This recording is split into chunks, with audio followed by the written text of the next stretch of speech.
Hello, இன்னைக்கு மிளகூஷியம் பண்ணி காட்டலான்னு இருக்கேன். இது நம்ம சாத்துல அப்படியே போட்டுட்டும் நெய்யை விட்டு பசைஞ்சு சாப்பிடலாம். இல்லைன்னா ஒரு வெத்த குழம்பு, பருப்பு பொடி, ஏதோ ஒரு பொடி, தொகையல் அந்த மாதிரி சாத்துக்கும் தொட்டுட்டும் சாப்பிடலாம். ரொம்ப சூப்பரா இருக்கும். அது நம்ம ஆட்டுல ஒரு எல்லா காயும் ரெண்டு இருக்கும், அதெல்லாம் போட்டு பண்ணிடலாம். ஜம்முன்னு இருக்கும் அது. இன்னைக்கு நாங்க தேங்காய் தொகையிலும் இந்த மிளகு விஷயமும் அப்புறம் ஒரு மிளகு ஜீரா ரசம் பண்ணலான் இருக்கோம். இது அப்படியே உங்களுக்கு காட்டலான் இருக்கேன். ஆல்ரெடி நான் தேங்காய் தொகையல் மிளகு ஜீரா ரசம் எல்லாம் பண்ணி காமிச்சிருக்கேன். இருந்தாலும் இப்போ பண்ணும்போது அப்படியே காட்டலான் இருக்கேன். ஃபர்ஸ்ட் இந்த மிளகு விஷயத்துக்கு தேவையான சாமான்கள் சொல்றேன் பாருங்க.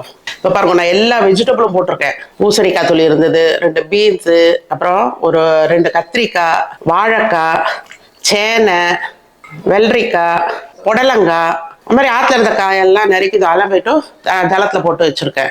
அதுக்கு நல்ல ஒரு கரண்டி, பெரிய கரண்டியால ஒரு கரண்டி பயத்தம்பருப்பு இதை ஊற வச்சிருக்கேன். இதுக்கு மெயின் இன்கிரீடியன்ட் மிளகு பொடி. வெறுமன மிளகை நம்ம பொடிச்சு வச்சிருப்போம் இல்லையா, அந்த மிளகு பொடி இதுதான். இதுக்கு நம்ம அரைச்செல்லாம் கொட்ட வேண்டாம். தாளிச்சு கொட்ட நெய் தான் யூஸ் பண்ணுவோம். கடுகு, 2 சிவப்பு மிளகாய், ஒரு 1/2 ஸ்பூன் ஜீரகம், உளுத்தம்பருப்பு, இதுதான் தாளிச்சு கொட்ட போறோம்.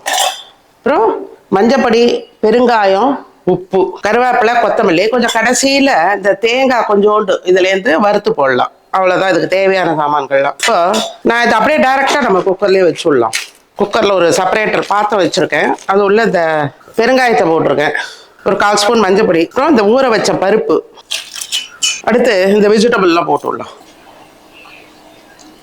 பாருங்க, இந்த காயெல்லாம் போட்டாச்சா, தக்கின உப்பும் போட்டு விடுறேன். மெட்டை வேணுன்னா பார்த்துன்னு போட்டுக்கலாம். இப்போ இதுக்கு காரம் இந்த 2 மிளகா வத்தல் தாளிச்சு கொட்ட போறோம். இந்த மிளகு பொடி தான் இதுக்கு மெயின், நல்ல ஃபிளேவரா இருக்கும் தான். இது நல்லா 1/2 ஸ்பூன் போட்டிருக்கேன்.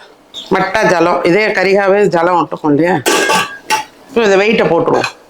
இது பாட்டுக்கு ஆகட்டும். இப்போ அடுத்து இந்த மிளகு ஜீரா ரசம் பாருங்க. ஒரு சின்ன லெமன் சைஸ் புளிய கரைச்சிட்டு ஒரு 2 சின்ன தக்காளி பழம் அதை கட் பண்ணி இதில் போட்டிருக்கேன். அடுத்து இதுக்கு எப்படின்னா, அந்த ரசத்துக்கு நான் குழம்பு பொடியே நம்ம ஆற்றுல அரைச்சி வச்சிருக்கோம் இல்லையா, சாம்பார் பொடி மிஷினில் திரிச்சு வச்சிருக்கோம் இல்லை மிக்சியில் திரிச்சிருக்கேளோ, அதுலேருந்து எவ்வளோ காரம் டெய்லி எப்படி போடுவேளோ அந்த திட்டத்துக்கு போட்டுக்கோங்க. தேவையான அளவு உப்பு ஒரு 1/2 ஸ்பூன் போட்டிருக்கேன். 2 கருவேப்பிலை, கொத்தமல்லி, அவ்வளோதான். இதை ஃபஸ்ட்டு இது போட்டு ரெடி பண்ணி வச்சிடணும். இப்போ இதுக்கு வறுத்து அரைக்கிறதுக்கு என்னன்னா, பெருங்காயம், 1 டேபிள் ஸ்பூன் துவரம்பருப்பு, ஒரு 1/2 ஸ்பூனுக்கு மிளகு, ஒரு 1/2 ஸ்பூன் ஜீரகம், தாளிச்சு கொட்டை, கடுகு, நெய், இவ்வளோதான் இதுக்கு தேவை. இப்போ பாருங்க, இதை ஃபஸ்ட்டு வறுத்துடலாம். வறுத்துட்டு அப்புறம் ரசத்தை மேத்துவோம். வானலி காஞ்சதும் சும்மா ஒரு சின்ன ஸ்பூன்ல 1 விட்டுருக்கேன் பாருங்க. நெய்யில் வறுத்து போட்டால் நல்லா இருக்கும். அப்புறம் பெருங்காயம், தக்கன மிளகு மட்டை ஒரு 1/4 ஸ்பூன் தான் நான் போட்டிருக்கேன். இதுக்கு உங்களுக்கு இன்னும் கொஞ்சம் உரப்பு வேணும்னா நல்லா மிளகு போட்டுக்கோங்க. இதுக்கு மிளகா தனியாலாம் வேண்டாம், ஏன்னா நம்ம வெறும்னா குழம்பு பொடி போட்டிருக்கோம் இல்லையா, அதனால சும்மா 2 கருவேப்பிலை போடலாம், அதில் வாசனையா இருக்கும். இப்போ இதுக்கு ஒரு 1/2 ஸ்பூன் ஜீரா. இது நம்ம கம்மி குவான்டிட்டியில் தான் அரைக்க போறோம், அதனால கொஞ்சம் குறகுறப்பாக தான் இருக்கும். அது நல்லாவே இருக்கும், அது ஒன்றும் பிரச்சனை இல்லை. கொஞ்சம் ஃபர்ஸ்ட் க்ரஷ் பண்ணிட்டு கொஞ்சம் ஜலத்தை விட்டு அரைச்சி, அப்புறம் இது நல்லா பச்சை வாசனை போனதுக்கு அப்புறம் அதில் கொட்டி இறக்க வேண்டியது தான். இது ஆறட்டும், அதை அரைச்சிட்டு வரேன். இப்போ இந்த ரசம் கொதிக்கிறதுக்குள்ளேயும் நம்ம தேங்காய் தொகையிற்கு வறுத்துக்கலாம். அதுக்கு தேவையான சாமான்கள் பாருங்க, எல்லாருக்கும் தெரியும், ஜஸ்ட் பண்றதால சொல்றேன். நான் தேங்காய் மெயின், நான் இதில் மட்டை தான் போட போறேன். அப்புறம் பெருங்காயம் கொஞ்சம், தேவையான அளவு உப்பு, மிளகா வத்தல், உளுத்தம்பருப்பு நல்லா 1 டேபிள் ஸ்பூன், சின்னதாக கொஞ்சம் புளி, வறுக்கிறதுக்கு எண்ணெய், இதுதான் தேவை. இப்போ பாருங்க, எலுப்பச்சட்டி காஞ்ச உடனே 1 ஸ்பூன் எண்ணெயை விட்டுப்போம். ஃபஸ்ட்டு இந்த பெருங்காயத்தை போட்டுருவோம். 1 டேபிள் ஸ்பூன் தான் போட்டிருக்கேன். நான் மட்டா தான் பண்ண போகிறதால. புளி ஒரு சின்ன நெல்லிக்காய் அளவு தான் போட போகிறேன். மிளகா வத்தல், மிளகா எடுத்துரும் வெரி குட்.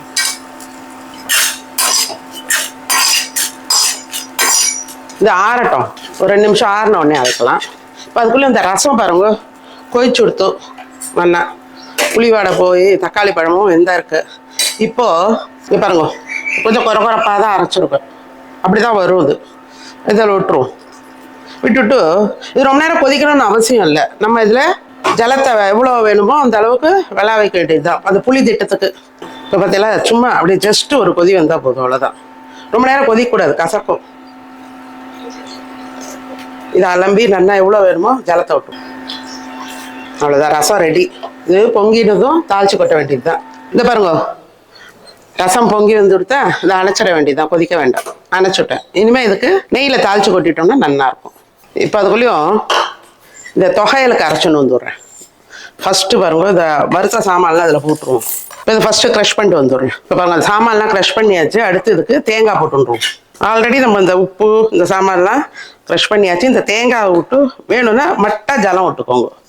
இப்போ இந்த தொகையில் அரைச்சுட்டேன் பாருங்க, மட்டை ஒரு 2 ஸ்பூன் ஜலம் விட்டேன், அவ்வளோதான். இன்னும் காரம் வேணுங்கிறவ போட்டுக்கோங்க. நான் இவாளுக்காக கொஞ்சம் கம்மியாக தான் போட்டிருக்கேன். சின்ன சின்னதாக ஒரு 4 மிளகா போட்டிருக்கேன், அவ்வளோதான். மிளகு விஷயத்துக்கு கறிகாலாம் வேக விட்டோம் இல்லையா, வெந்துடுத்து. இப்போ நான் அதை வந்து ப்ரெஷர் பேன்லேயே எல்லாத்தையும் விட்டு கொதிக்க விடலான் இருக்கேன். தாராளமாக கொதிக்க விடலாம்.